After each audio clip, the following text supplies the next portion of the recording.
Welcome everybody to this Monday edition, this bye-week blessings, if you will, because Bye-week blessings. 49ers didn't lose, someone didn't go down, someone didn't attend, none of that. So it's bye-week blessings. Sorry for being late here by 10 minutes. It's all of Grant's fault. And I'll take that. I'll wear that. No, I'm just kidding. That's all me. Something happened. StreamYard wouldn't connect to my camera. It was the craziest thing in the world. I was starting to throw things. I flipped my whole bedroom over here. But it's basically StreamYard's fault. Yeah, StreamYard. I wish there was a better service. Grant's got a love-hate relationship with them, right? Like there was a time where you had an issue like that and they weren't getting. Sometimes I call them up like real mad. You know what I mean? I spend $35 a month for this, and this is what I get. I'm a white person and I'm mad. Okay. Over under. Grant hit StreamYard with a. Do you know who I am? Right. Oh yeah. And then he fixed his tie. Dude, yeah. It's hey, Javier has the best microphone by far. What microphone is that? This is a Audio Technic AT 2020. It's pretty good. Oh, it's nice. Yeah, I gotta be a pro when I talk to Joe Staley and Frank Gore. You know. Yeah. So, congratulations, by the way. Way to there go, it man. is. I was waiting. Hell yeah. Yeah, I'm still high off that. It's all right. Yeah, you should be. Yeah, absolutely. So let's talk about it. The 49ers dropped 2 spots in the NFL draft. If you're like me, if you're like Javi and everybody else, Jason, you're probably doing like 10 mock drafts a day. Grant doesn't have the time for that, but we do. You're doing about 10 mock drafts a day, and the 49ers dropped 2 spots.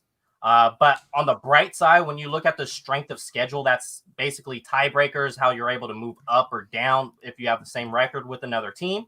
The 49ers 2020 opponents went 4-6 this week. Fingers crossed the Rams lose, then that would put them to 4-7, 3 games under 500 for the week against their opponents. That would be fantastic. The down spot is the Dallas Cowboys and the Washington Redskins won. Those are kind of the bright spots on lowering the 49ers strength of schedule. And so to have them win is pretty shitty. Well, maybe it means that those teams are going to beat the Niners. I mean, I said it yesterday. Are the Niners going to beat the Washington football team? That pass rush is pretty good, and no disrespect. Smith. Yeah, no disrespect to McGlinchey and whoever's going to play right guard. Sweat and Chase Young and Jonathan Allen and all these guys are going to be looking at that right side. So if Nick Mullins doesn't know how to, pick up his feet and move, we might be in for a long day Sunday or whenever that week, what week that is, 13, 14, whatever it is. Are we certain that it's not going to be Jimmy Garoppolo that week? Yeah. No. Okay. I'm just asking. I just wanted to ask. Javi, what are the odds that Jimmy Garoppolo plays another snap with the Niners? 85%. That he plays one more? You think he'll get back on the field? I think he gets back on the field this year. Oh, wow. That would be big of him. I think he gets back. That would be big of him, considering he's getting cut. This is what we're doing. This is what we're doing. Sorry, I just skipped ahead like 3 topics. Leo, my bad. Yeah, I mean, we can get to it. I don't care. You got to pay me back for all the times I've done that on your life. My bad. Sports Illustrated look away about a crack one. That's, if anyone doesn't know, that's my God.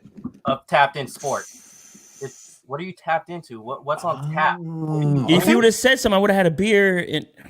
Yeah, I would have had one too, man. That from you, Javi. That's not a happy hour. Come on, you have a fridge in there. Quit playing. I wish I had a fridge in here. I should. I live in here, homework and podcasting and everything else and all these live videos. But yeah, I think Jimmy plays this year. I think we see him maybe the last 2 games of the year. If I'm gonna qualify that if they win at least 3 of the next 5, like they have to. Like if there's a reason for him to play. Yeah, like if they win 3 of the next 5 and they're kind of on the fringe, then maybe you want him against Arizona and Seattle. But if they don't win any of those games, then I mean, we may have seen Jimmy Garoppolo's last snaps against Seattle. Whether he sat himself or Jimmy or Kyle pulled him. That's to be determined. So right. So we could get into that a little more. But let's talk about it. The Rams are the 49ers' next opponent. They're going to play tonight. Mm-hmm. I have them to the Buccaneers. They're traveling all the way to Florida on a Monday, late game. So with that being said, the Rams dropped this game. The 49ers are only 2 games behind the Cardinals and 2 games behind the Rams, and they have each of those teams left on the schedule. The Rams are going to have a tough bounce back week coming from a Monday night. They're probably going to get into LA maybe around 4 a.m. So with that being said, is Sunday a playoff game for the 49ers, being 2 games behind essentially the Rams if they lose and the Cardinals? Whoever wants to start. Go ahead, Grant. Yeah, it's a playoff. I mean, the last 3 games have been playoff games, and they've lost all 3. So, I mean, they had to go into this part of the season at the very least 6-4, 7-3. They're behind the 8 ball. They have to play every game. You know, they have to be pretty much perfect here on out, and I don't see it. So, they need to win this game, but will they win this game? I don't think so. I don't see it. I mean, what they did last time to the Rams is on tape already. There's only so many swing passes and jet sweeps you can run before the safeties are going to sit on it and expect it to happen. You don't have a quarterback on this team that's going to threaten you vertically, and the one guy that does, he ends up underthrowing Richie James. Like, there's one redeeming trait, and he didn't get it done. Like, come on. Yeah. What was the question? Yeah. It's right there. I mean, if you think the season isn't over already, then yeah, it's a playoff game. But I mean, look, if they can muster up some kind of run game, they can compete. But if Jerick McKinnon's a starting running back in this game, you can't win with Jerick McKinnon and his you can't. You just can't. When he got 17 touches against the Saints, that can't win like that. So I don't know. Right. I mean, I think it's a really good point about what you said about like what it being on film and everything. And I think that everybody, for some reason is forgetting that Jalen Ramsey's playing out of his mind right now too. The Rams have been, low key really still there. Honestly, we could talk about their opponents all they want, but right now it's hard to argue that they're a better team at this point in the season, no matter what the 49ers did with them. And that was with Debo, Ayuk, Kittle, Mostert, for most of that game, right? And even in that second half, as soon as Mostert left, we saw what it might look like without him on offense with them. So, I mean, I think it all just, boils down to who's going to be there. And if the 49ers have their full complement, then yeah, of course they have a shot to win this game. But and it's like Javi said, I hate calling this one a playoff game because you were supposed to win the last few like that. Like, wasn't the Seattle game a playoff game, or was that just we're just going up to Seattle? No, that every one of those is a playoff game. They have that sort of feel. So if the 49ers haven't been taking those as playoff games, then I don't know why they would start thinking about this one as a playoff game. What's interesting, though, is if they win this game, they're a game behind the Rams for a wild card spot. So I don't know how they pull it off, but if they do, I mean, they're not as good as the Rams. We can all agree at that. Yeah, correct. On that. But the Rams play tonight in Tampa. So they have to make a cross-country trip and play on 6 days rest. It's at least something in the Niners' favor. Any given Sunday, I don't know. If they pull it off, they're really still in it. And with basically, a game against Arizona that could determine a lot. And the travel part is the Rams have traveled a lot this year. They started out, they had Philadelphia and Buffalo back to back. Then they had to go to Washington. They came back and played San Francisco. They went to Miami. They came back and lost to Seattle. Now they're going to Tampa. They're coming back to the West Coast. So that's 5 East Coast trips. That's a lot. They're 3-1 in those.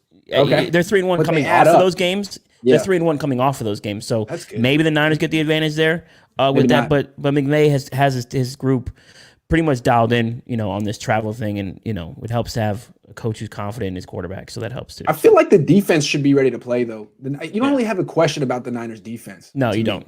You don't. I mean. The question is with the Niners offense, Fred Warner. So you're right. Is Mullins going to show up? Is there a run game? Basically, right. And then the other thing too is like because the game is so close, right? The Rams game is so close to my mind. Like I think that people, because the 49ers won that game, kind of just forget that the Rams played like their worst game of the season. Like every single one of those players all played bad. Goff, they had open shots down the field. Right, exactly. And they get it. They get in the red zone. They can't score, so you can't expect that they're going to play like that again at all, especially at home right now, knowing what's at stake. So yeah, the Rams are in a better spot. Clearly, they're more healthy and they're playing better. And you can't expect that sort of a performance 2 times in a row from them. Like this idea that Kyle has, McVay's number, maybe, but I'm not willing to bet on that in this game. Salah has McVay's number. I don't know. There you go. Right.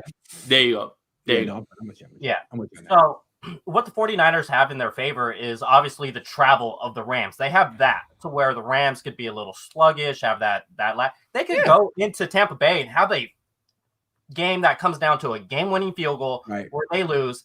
Now that playing right across country feels even more like crap.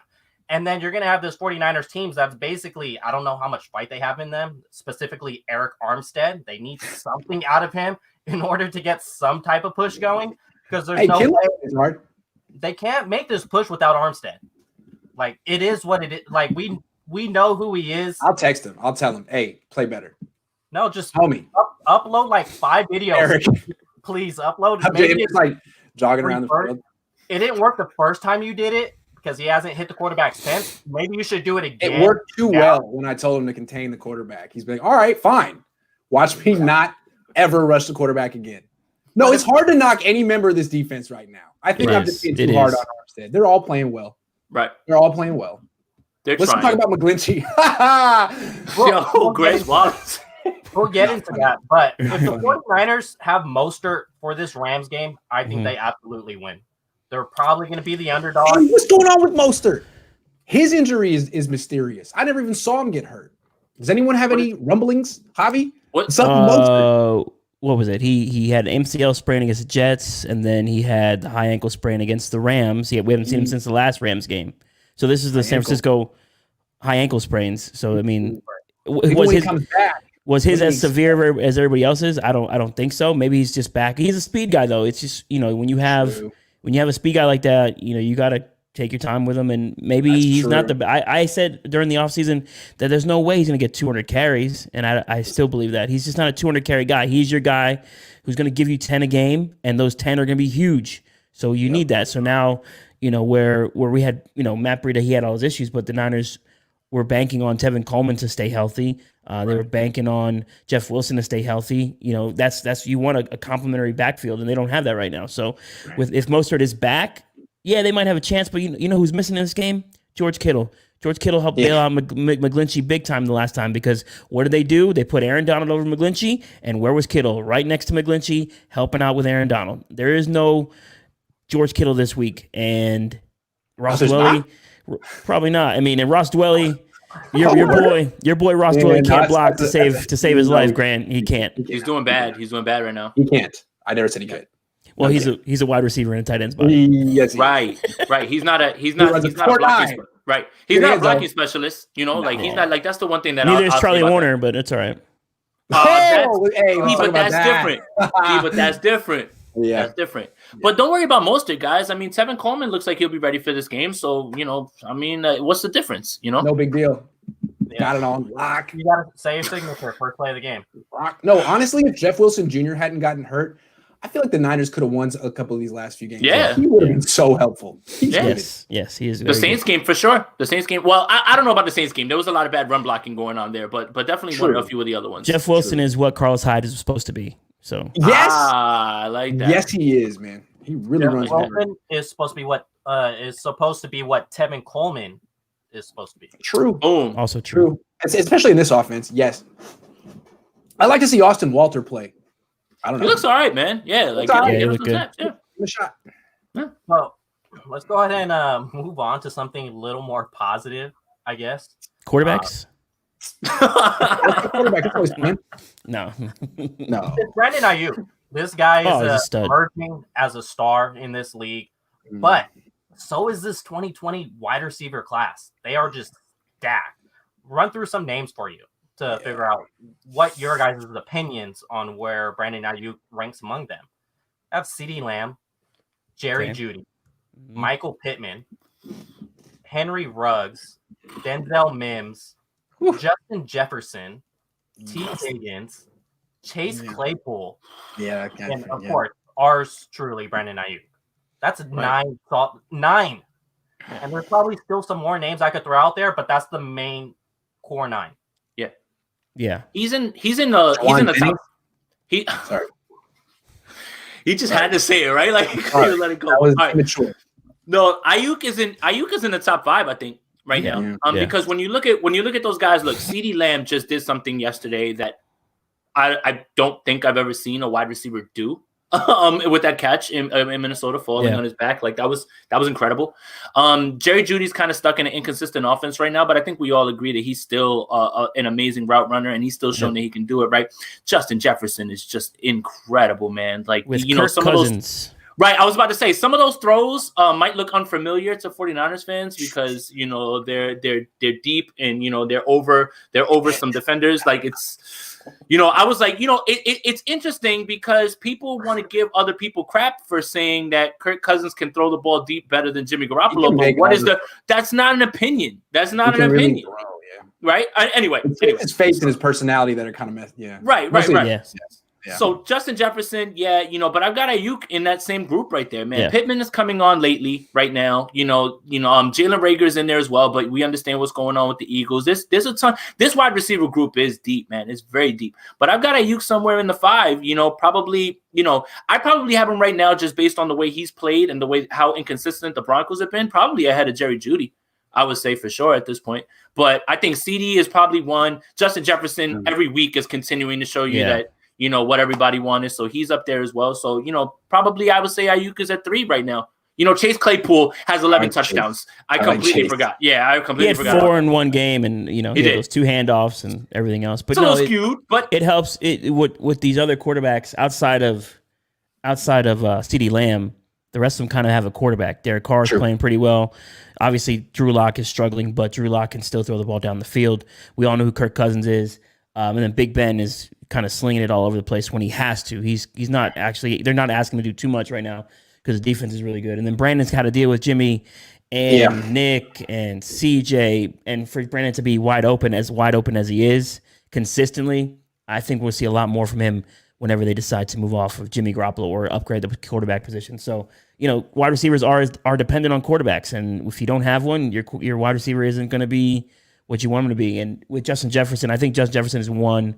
I got Claypool 2, and then you know, I would probably go with. I think the fear factor of Ruggs makes him like 3 for me. He may only have 2 catches a game, but he's going to threaten you vertically, and he's going to help out the rest of that offense. And we saw what they did to the Chiefs last night. That offense is pretty dynamic when they have everything operating at every level of the field. So Derek Carr looked kind of good last night, huh? Yeah. I was going to agree with Javi's order exactly. I was going to say Justin Jefferson 1, Chase Claypool 2, and then I might even go Ayuk 3 right now. I might, although I think if you put him on the Raiders offense right now, he'd have big numbers. And I wouldn't be surprised if, when it's all said and done, he ends up being the best wide receiver from this class. From what I've seen, there's nothing he can't do. His route running is fantastic right now, and every time he gets the ball, he makes a guy miss. And his one thing that's underrated about him is his wingspan. He plays much bigger than he is. He's just terrific. I love watching him. So I got CeeDee Lamb actually 1. I think he's fantastic. He can get open by himself. He's good. Yeah, he's very good. Boomed open. And then what he does after the catch, he's kind of a bully. I thought it was okay. He was playing in the Big 12 defense. Everybody's a bully against a Big 12 defense. But CeeDee Lamb showing that he could do that in the NFL. And I find that exciting when you have run after the catch that's not necessarily finessing people. You're just running over them, stiff arming them. And then 2 is Justin Jefferson. And I find this one comical because the way he runs his routes reminds me a ton of Dante Pettis.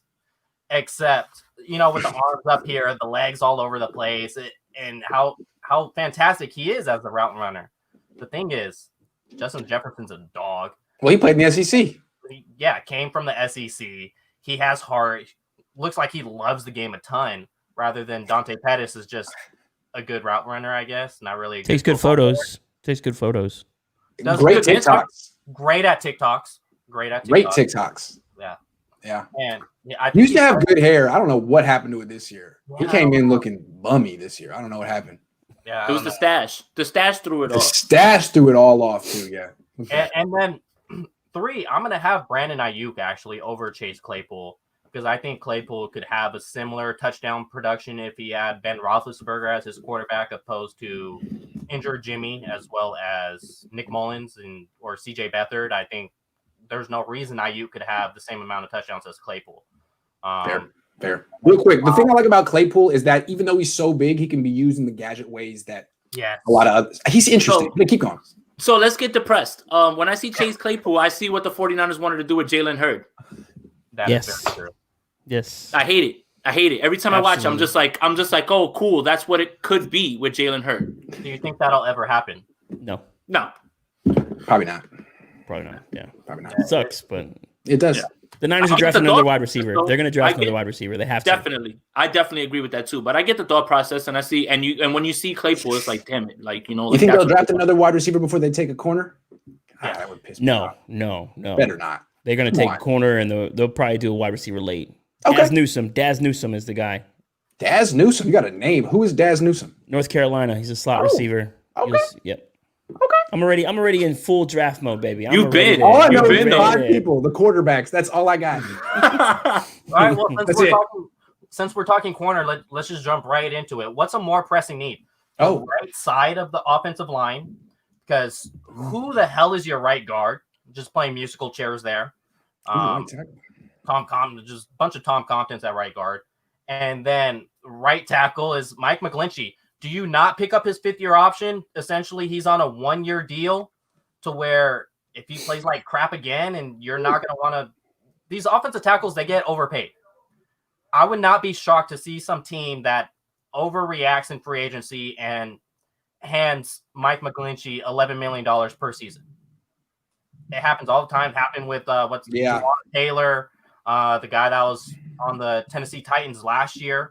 He was like abysmal the previous 2 seasons and then had a decent year last year. Conklin. Now he's making like $12 million a year. If they don't pick up McGlinchey's 5th-year option, which I would expect them not to, like there's no reason you should at this point because that 5th-year option is going to be really expensive. Mm-hmm. Oh, you don't pick that up. He has a decent year in his 4th year. Someone's going to give him $12 million a year. And then center. I'm going to include center on that as well because that's another musical chairs position. Richburg looks like a casualty, as well as Ben Garland's an unrestricted free agent.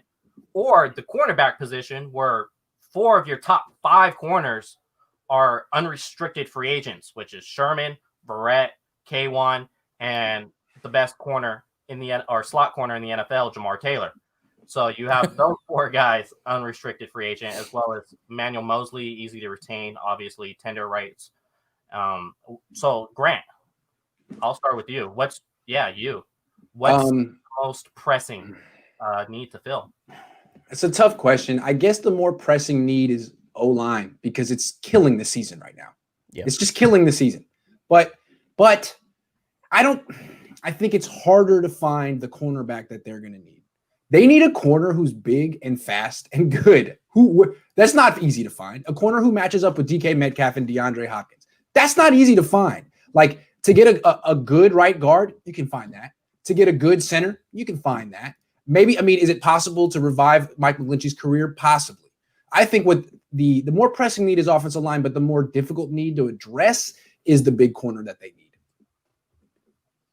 Yeah, I'm with you. It's got to be O-line because, like you said, it doesn't matter the quarterback, right? We all clamor for somebody who can move out of the pocket and everything, and yes, that's needed. But you also just saw what happened to Joe Burrow. He can move. What happened? Yeah. Unfortunately, pocket. Yep. Right, exactly. So it all starts with the offensive line. Yes, the 49ers have a pressing need at cornerback for sure. But if we're talking about what's more pressing, I don't think it's even close, this offensive line, especially considering how much money ball this team has played with this position, right? With this team, right? Tom Compton, you said it, and I didn't flip this table. Someone just said that's growth. It is growth. I'm getting more mature as the day goes by because whenever I hear his name or see him on the field, I do see red, almost like Kill Bill.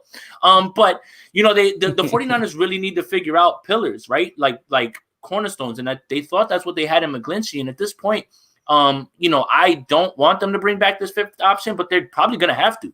You not picking up that option says that you're just openly admitting your mistake. Whether it is not or not is one thing, but you openly admitting it, I don't really see this front office doing that. Yeah, it's got to be O-line, and I would point right at center. Richburg center. From what it sounds like, the last time I heard Tim Ryan talk, he probably won't ever wear a jersey ever again in the NFL because his patellar tendon is pretty. The last guy I saw who tore his patellar tendon was Victor Cruz. He came back for 2 games, and that was it. True. So you may, and you're a center. You're always essentially bent over. You're using your knees. So I think it's over for him. If you can get a guy like Josh Myers out of Ohio State, center, That'd be a guy you can get probably in the 3rd or 4th round. Now they don't have a 3rd round pick. You got to figure out what to do there to get into the 3rd round. Maybe you trade Jimmy Garoppolo for a late 3rd. Maybe you get a comp pick with Tart. That's a potential. Well, that won't happen until 2022. Right. You think I know that? My bad. Yeah, come on, Grant. You think I would know that? But Josh Myers is the guy that I've been looking at as far as centers go. Last offseason, I had mentioned on our podcast, we need to get a center. We need to get a center. We need to get a center. Yeah. Twitter will yell at you and tell you that you're wrong, and then you're right. The team is perfect. Right. But I would focus primarily on center first and then work my way out, because you got to figure out a way to keep Trent Williams. Lakin is solid. He's not terrible. He's solid. He's good enough. He's fine. And then you got to figure out your other guard position.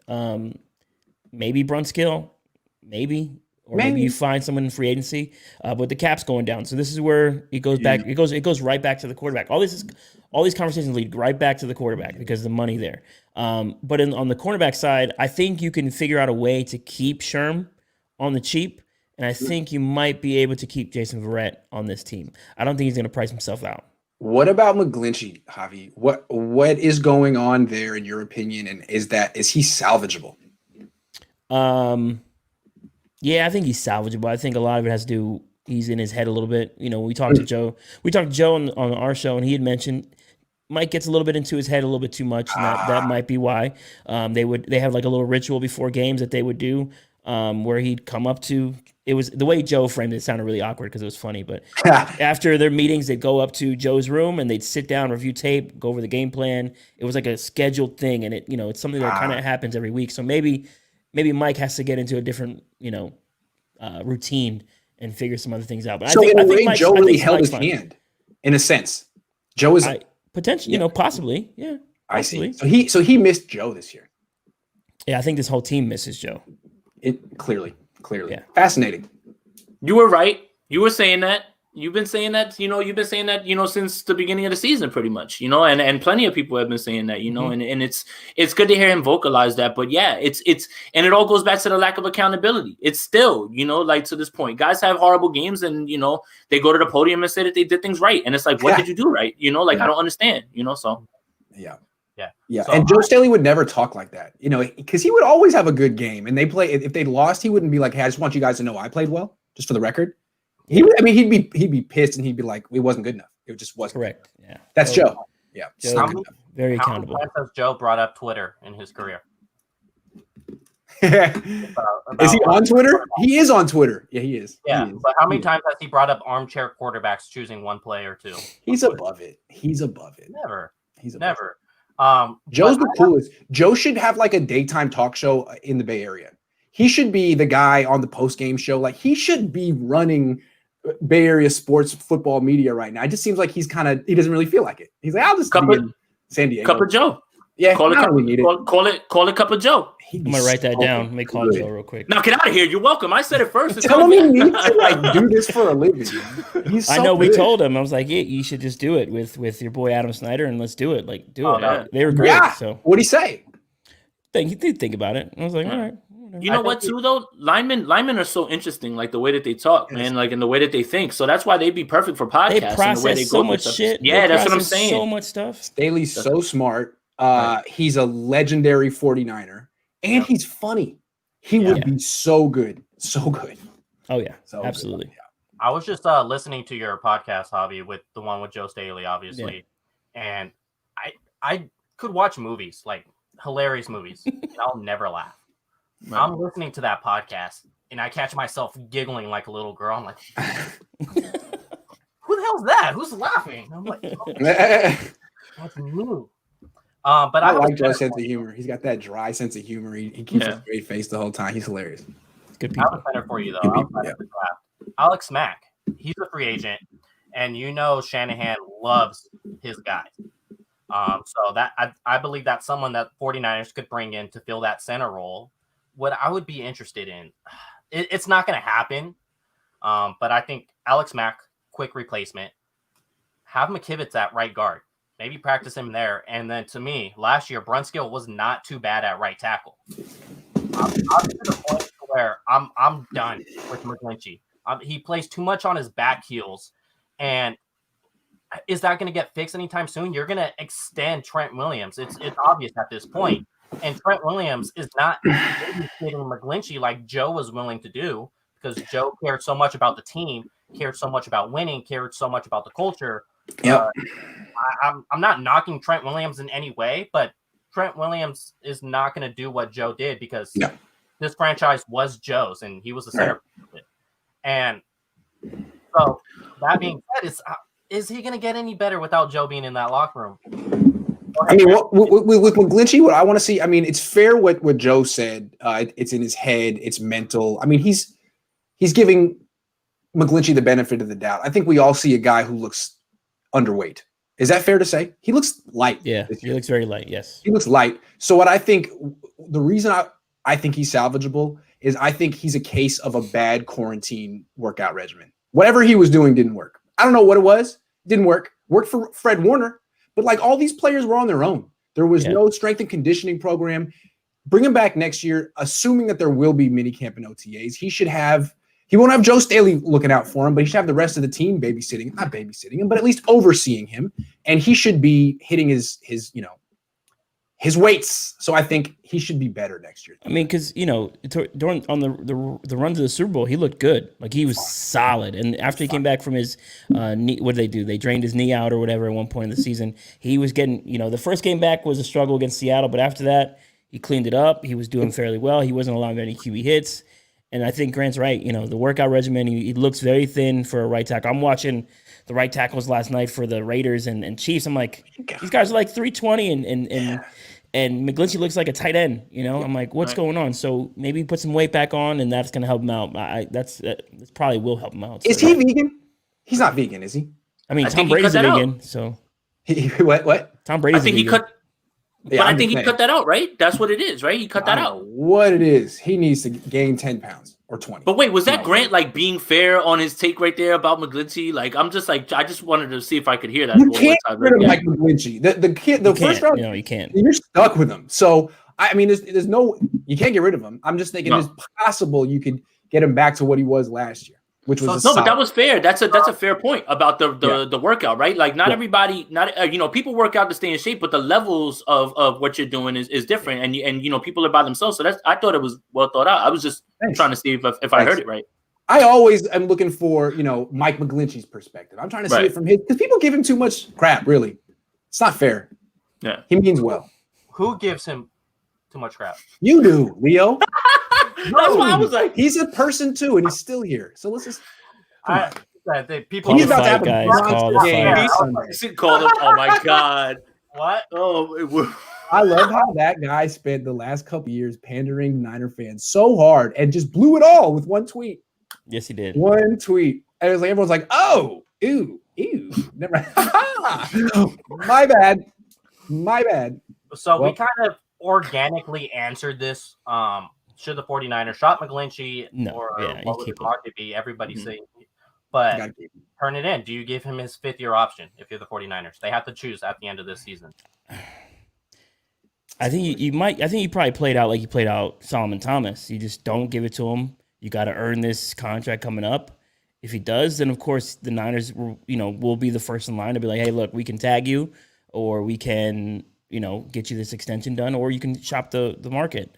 I think you work it the way you did Solomon Thomas. You just say, hey, we're not going to pick the 5th year. You're going to go into your 4th year on this your final year on the contract. We'll figure it out as we go. And who knows, midseason he might get an extension if he's playing well. So that's just what it is. So I think that's how you should do it. Or you go the Eric Armstead route and you give him the 5th year option and you see how it goes. There's just different ways to do it. But this salary cap situation, hopefully in 2022, is much better than 2021. And that might be a reason that he even stopped short of asking for an extension, right? Because the money might not be there for him, right? So you know what? Bet on myself, play, and then the salary cap goes up, and I might be in a position where I can ask for more money. So maybe that's his thought process as well.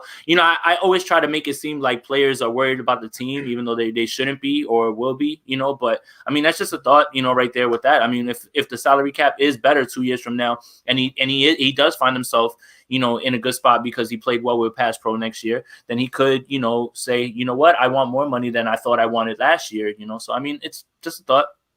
Hey, real quick, if the Niners had known what Mike McGlinchey's 2020 season would have, how it would have unfolded, do you think they would have considered taking an offensive lineman instead of Kinlaw? Because they didn't think right tackle was a need in April. They thought that was cool. But what do you do with McGlinchey then if you took a right tackle and you still had Trent Williams? Like, where do you put? Right guard, but and that's the thing. People mention McGlinchey at right guard. Yeah. He's so tall. He's so tall, and he's really stiff. So it doesn't work Oh, either. Right. Yeah. And before the Trent Williams thing, everybody was yelling about, Mike McGlinchey's going to take Joe's spot. He's just going to go right over and take his spot. Now, you're not doing anything with that anyway. Now you got Trent Williams. No, not you. For the record, I never said that. That was not me. You guys. But please, people were saying that. Come on. They're just like, he's the heir apparent. For the record, they should have drafted Colton Miller. From the Raiders? Javi was like, 2020, yeah, but I was not a fan of Colton Miller coming in. Me neither. So I preferred him to McGlinchey because the way I looked at them is that McGlinchey would have the better rookie year, but that Colton Miller had the potential to become a legit left tackle, and McGlinchey didn't have that potential. Okay, that's fair. That's how I look at those prospects. And Grant, you bring up the left tackle because you're taking a tackle in the top 9. You want him to be a left tackle. You want those feet. I mean, Colton Miller wasn't ready to play as a rookie, and that's because UCLA doesn't prepare football players to play right away. Chip Kelly. But you could see that he had some special talent. That McGlinchey was just a little bit more mechanical. Yeah, upright and stiff. That's fair. But and also Colton Miller looks huge now. His legs are huge. He looks like 2 Mike McGlincheys. Mike, you got to get those pounds up, buddy. Let me help you. Me and you. Someone said in the comments, just have Mike McGlinchey hang out with Trent Williams 6 feet apart. Go to McDonald's. Go somewhere. Stop drinking bullshit ass White Claws. That's right. Stop with the White Claws. Yeah, beer. I need beer. Worked for Alex Boone. Yeah, so you guys wanted to get into this really, really early. What, the quarterbacks? Quarterbacks. Yes. I mean, I'm tired of typing it, but yeah. As a 49ers quarterback, we would be wrong if we talked Niners here in a live show and didn't bring up quarterbacks. What's the percentage we see Jimmy back this season? Because from a 6-week timeline, he would be back for the final 3 games of the season. 6 weeks. Not they say 4 to 6. We know the medical staff. It's going to be 6. So slotted the final 3 games of the season. Do we see him back this season? Because Kyle Shanahan's already been on record saying he knows who Jimmy is. Like that was such a little passive aggressive swipe. I thought you don't need a 3-game stretch to reconvince yourself he's the guy. They don't need that. Shanahan knows. He said it. Yeah. So do we see him again this season, or is he the Niners quarterback next season?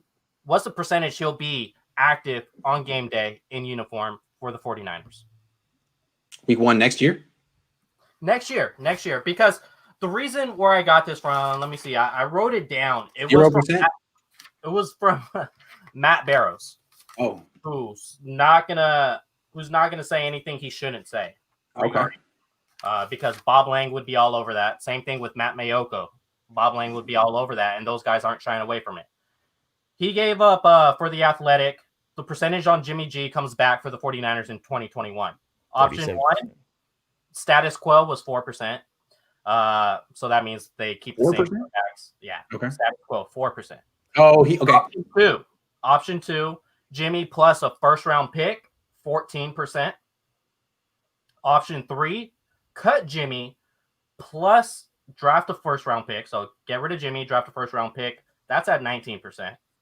Option 4, cut Jimmy and sign a vet, 21%. Option 5, keep Jimmy and draft a quarterback after the first round, 37%. So the overall, I know it's a bunch of numbers, a bunch of percentages. The overall, he basically had Jimmy stays as a 49er 55% for next season. So you have Mayoko, who won't go against 49ers PR, as well as Matt Barrows won't go against the 49ers PR. Mayoko is saying he's gone. Barrows is saying only 55%. I guarantee if you ask the Eagles about Carson Wentz, nobody's going as low as 70. They're probably all saying 80. So there's obviously a big question at that. Do we see him this year or next year? Whoever wants to start. I think we see him this year. And I think, like I said, if So the next 3 games you got Rams, Bills, Cowboys, or next 6 games. Rams, Bills, Washington, Cowboys, Cardinals, Seahawks. If he's back for the Cowboys, Cardinals, and Seahawks game, I think that's where they'd be. But the Niners have to go 2-1 in the next 3.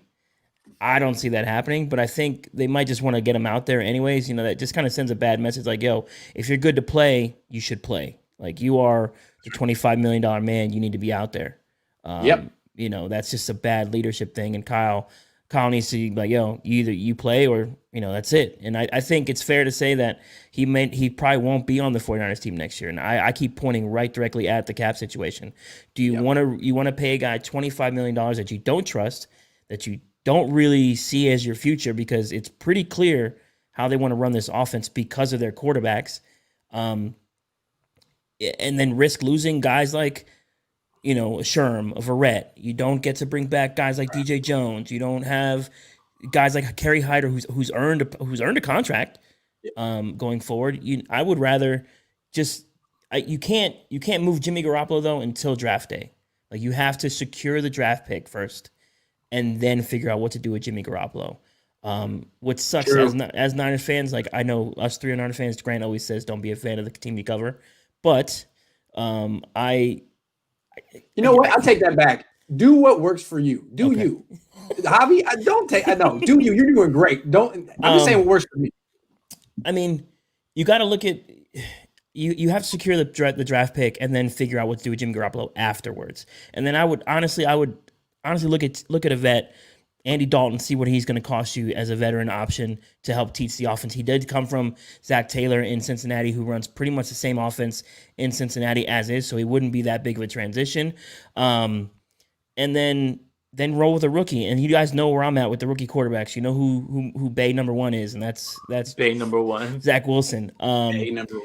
But, how do they get there? Do they win out or do they lose out? It's just a lot of moving parts. Are you Zach Wilson or bust? Or if he ends up going top 5 because he's really that good? I like Trey Lance. I like Trask, but I think Trask is a little bit more mobile Jared Goff. I mean, I hope that's not that sounds like a bad comp, but it's a bad. Well, no, actually, a mobile Jared Goff is not bad. But I think there's that. And then Mac Jones, I'm kind of out on. Desmond Ridder out of Cincinnati, still got a lot of questions.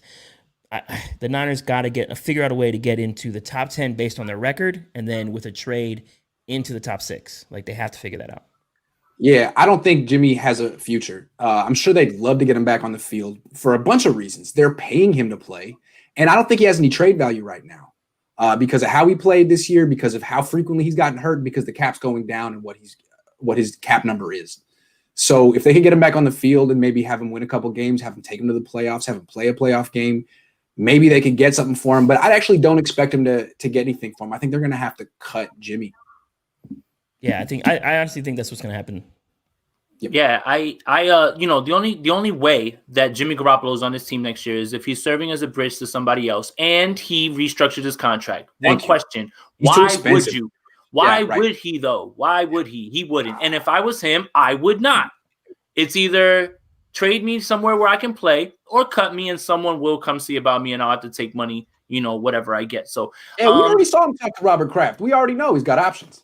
That's what I'm saying. So and then it that's the point that I was gonna make about these next 3 games is an audition. If he plays those last 3, have to be auditions, right?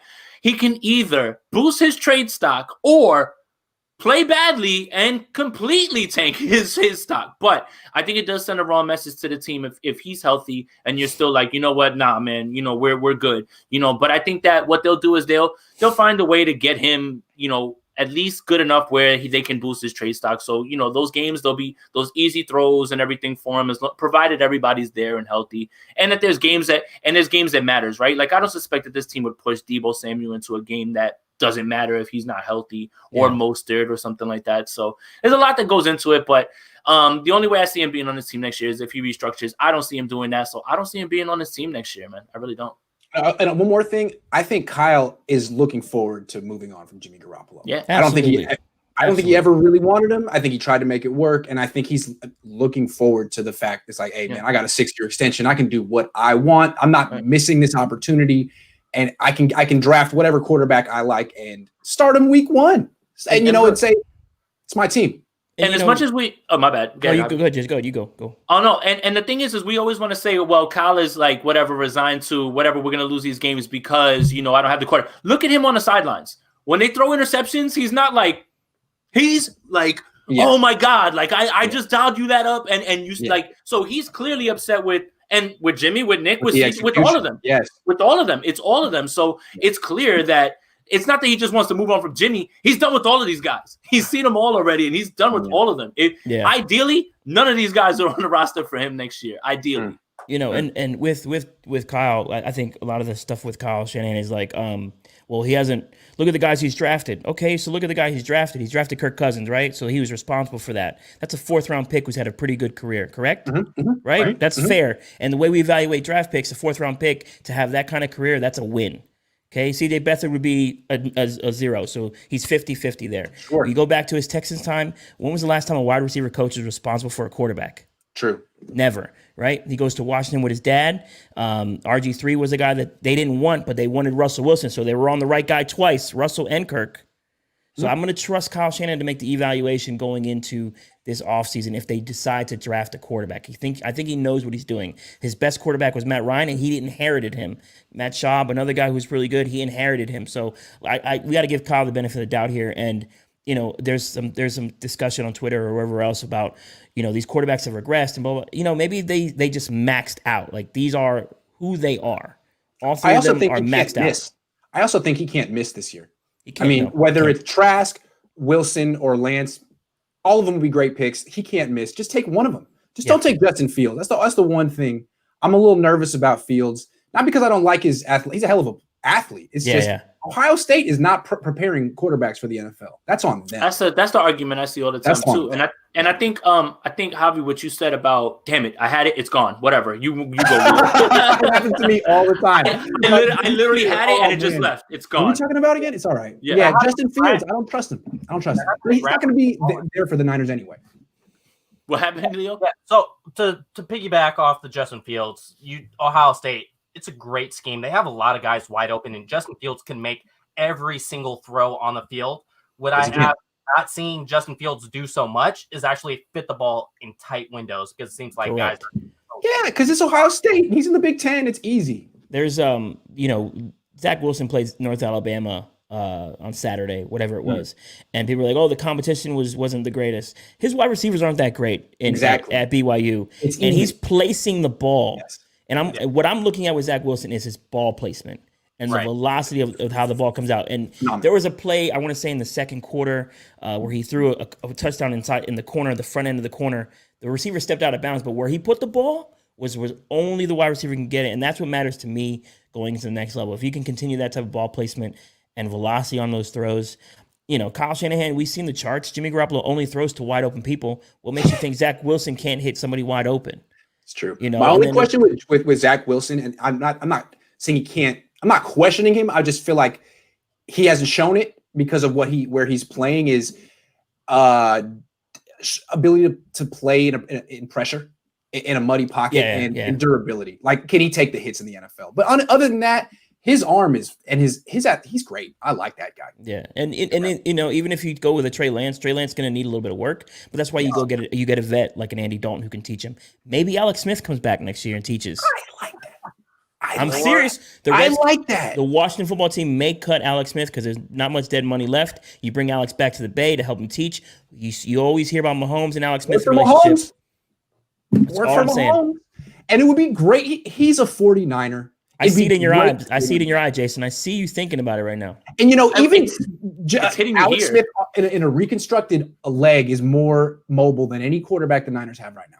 I'm watching Alex Smith throw the ball downfield, and he has a reconstructed leg. I was just about to say that. It's so crazy how, J.D. McKissick got, 14 targets 2 weeks ago, but I still watched him this week push the ball down the field, and I was just like, oh my goodness, he still got it. So yeah, I mean, the Washington line isn't that great either.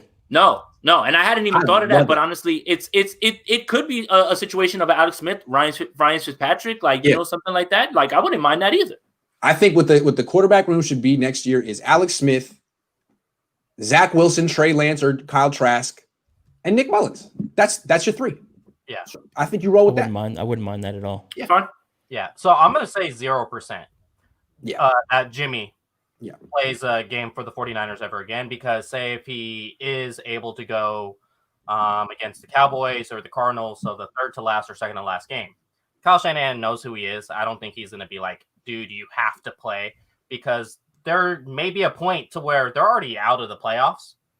If they're in the playoffs, yes, Shanahan's going to force his hand to play Jimmy because he gives them the best chance to win. Obviously. Although I would love to see the 49ers make the playoffs because I'm a fan first. And so is Grant, for the record. So is Grant. I was a fan first. I was a fan first. 49ers or the organization up here more than Grant. You know why? Because he loves the organization. Since he loves the organization so much, It's an important organization. Well, And I mean, he's happy when they take his suggestion. I mean, he's the quality control coach. So I mean, at this point, I'm like, invested. you have to, right? Like I'm technically on the team.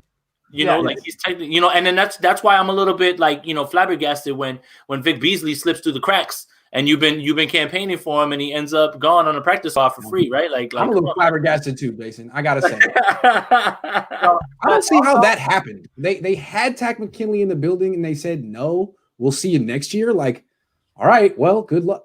Hope the Raiders don't get him. How bad was his groin? Did he get his leg cut off? How we didn't know? Like what happened? I don't know. Maybe you just need an owner to sign off on something like that. Like, hey, he's hurt now. Can we like pay this like a down payment so we can have him next year? Jed's like, no. I don't know. Real quick, I don't though. know. What? Don't sign off of Mac Jones as well as a quarterback candidate, because you always look at the consensus. I'd be so mad.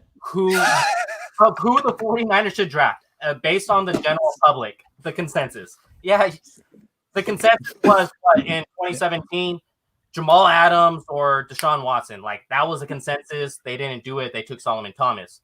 2018, the consensus was let's go ahead and take Minka Fitzpatrick or Tremaine Edmonds. Those were the two guys. Luckily, the 49ers hit gold with Fred Warner the third round instead of drafting Edmonds, but instead they took McGlinchey. In 2019, obvious, Bosa. Obvious, yeah. There was no discussion. The thing with Mac Jones, though, he's another Alabama quarterback. And the best Alabama quarterback of all time just got benched yesterday. He's like a stiff Deshaun Kaiser. This is why I don't write off Mac Jones. Because other than that, he's great. Oh, what? A stiff Deshaun Kaiser? Good God. Oh, that's awful. That's the meanest thing you can say. Right, exactly. How could you? I'll give you another name. He reminds me of Kirk Cousins a bit. Oh. He reminds me a bit of Kirk Cousins. I'm going to watch again then. I'm going to watch again. Okay. I'm going to watch again. So that's why I say I'm going to sign off of him. But saying that he would go for Zach Wilson or something, they seem to always teeter down the board. Even last season, it was CeeDee Lamb and Jerry Jeudy on the board. They decide to pass up on those guys, trade down because Ayuk was the number one guy on the board, which Ayuk is fantastic. So nothing against him, but it's not always a consensus on who to take. Listen, he's got a good name though, Mac Jones. I was gonna say his name is strong. It's a strong name. You know? Mac he's almost like C. Mac Dre. You know? Mac with a C with no K. It's not. It's pretty good. Yeah, as a quarterback in the Bay, look at Hobby. Yeah, I was like, now that you mentioned, if Zach Wilson is sitting there and you pass, if Trey Lance is there and you pass, if God forbid fucking Justin Fields, I'm sorry, I cursed. If Justin Fields is there and you pass, I'm gonna fly to San Francisco myself. Santa Clara, whatever. You gotta go south. 49er Wage Boulevard, whatever the street name is. I'm gonna have a long conversation with Kyle. I might throw hands. Is that street going to be open for you to drive on, or is it the one that I'll take my big ass down that was closed? I'll take my big ass truck down there. I'm running through something like we don't have problems. Hey, when you said it reminds you of Kirk Cousins, that's scary, man. That means he could happen. Hold on. All right, hold on. But Kirk's not bad though. Right? Okay. So this is what I want to say. Right? What was it? Fourth round, third round? He was a fourth round pick. Pick 102. He actually has a great arm. Right. Really fourth round. Right. Yeah. Fourth round. Throws consistently for about 4 bands a year, consistently, right? Even in threw the deep ball to Deshaun Jackson in Washington. Like, I get it. We all can rip on Kirk Cousins. It's funny. He does it to himself, but he's all right, man. Like, I don't understand like the oversaturation of hate. Like this idea that Jimmy Garoppolo is this much better than Kirk Cousins. What? It's the same reason people don't like the stop the count guy. Right. It's that. It's Yeah, that. Stop the count. I mean, it's his personality or whatever. Stop the fight or whatever. Right. It's his Call the fight. personality. It is. You know, what I don't want in a quarterback is slogans. Like feels great, and you like that. Like, I'm cool. No more. Just shut up and play football. That's a good point. They That's a both good got point. slogans. Like, get out of here. Enough. Yep. And the other thing with here's Kirk Cousins real quick. Kirk Cousins, if you're winning by 7, he's great. Just like Jared Goff. If they're up 7, your defense is playing the run, and he'll beat you with play action passes. If they're down 7, they're not going to win. Yeah. They're going to lose. Got it. That's Kirk Cousins. I'm about Kirk to get Cousins- killed on. I'm about to get killed on Twitter for that. Good God, why did I even say those words? Oh well. But yo, I got 5 minutes. What's next? Last topic here. Last topic. Percentage. We see D Ford ever again. Done? Donut. 0. Donut. 0. The Niners funded his retirement. He's going to have a really nice retirement. Yeah. In California. Unfortunate. It's unfortunate, but yeah. It is And unfortunate. And everybody that was mad at me for telling you this in week 2 or whatever, I want you to publicly apologize to me, okay? It wasn't something that was. It's just pay attention, connect the dots. They're not saying anything. There's no updates. The man pushed the sled, and they act like he pushed a boulder up a hill or something like that, and people were like, he's coming back. It's done. It's done. Yep. Yeah, they need to find something there to replace D Ford. He Patrick Jones, Pitt. Look at me replacing everybody with draft picks. Look at that. Grant's gonna have to do a show with you during draft season and just have Grant, you have an open invitation. Oh, all right. Yeah, Anytime. same, Thank you. Javi. Of course. And then you know what link else up too? for sure. What's up? Javi, it's funny about the Zach Wilson thing. It's like everybody's like, yeah, this is all Javi. Like you have infected everybody with I it. know. You know, Oh, like yeah. even Sorry. Yep. Even Matt you know, Barrows like, and Mayoko mentioned it. I was like, oh shit. It's exciting to find a college quarterback you like in October or even September. When were you on him? So August. August. Ooh, that's Yeah. good. See, my claim to fame is that I liked Mitchell Trubisky before anyone else, but that didn't work out. So I can't really brag about that. You know what You know you've what I done, mean? though? But you know I what you've can't done really before we brag go? about that. Before What? we go, Gray, you know what you've done with that statement, with you making those tweets? That Trubisky thing is such a meme now.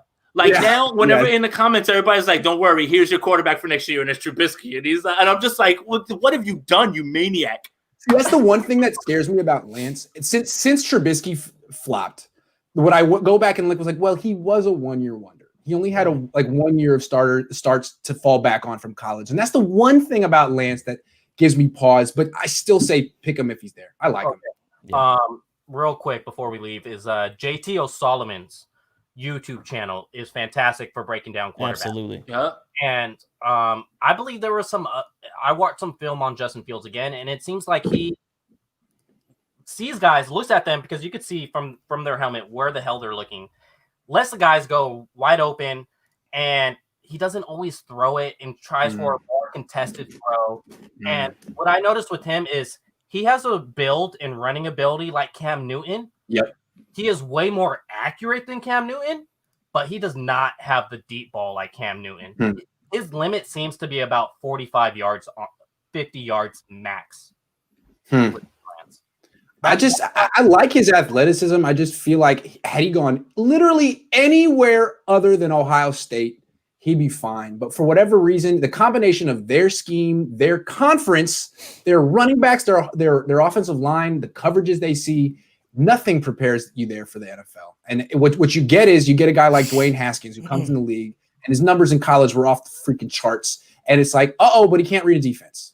Right. Oh, he's not ready to play. He's a project. And then it's like, well, the coach who drafted him is now fired. And then you need another coach in, and he's not invested in him.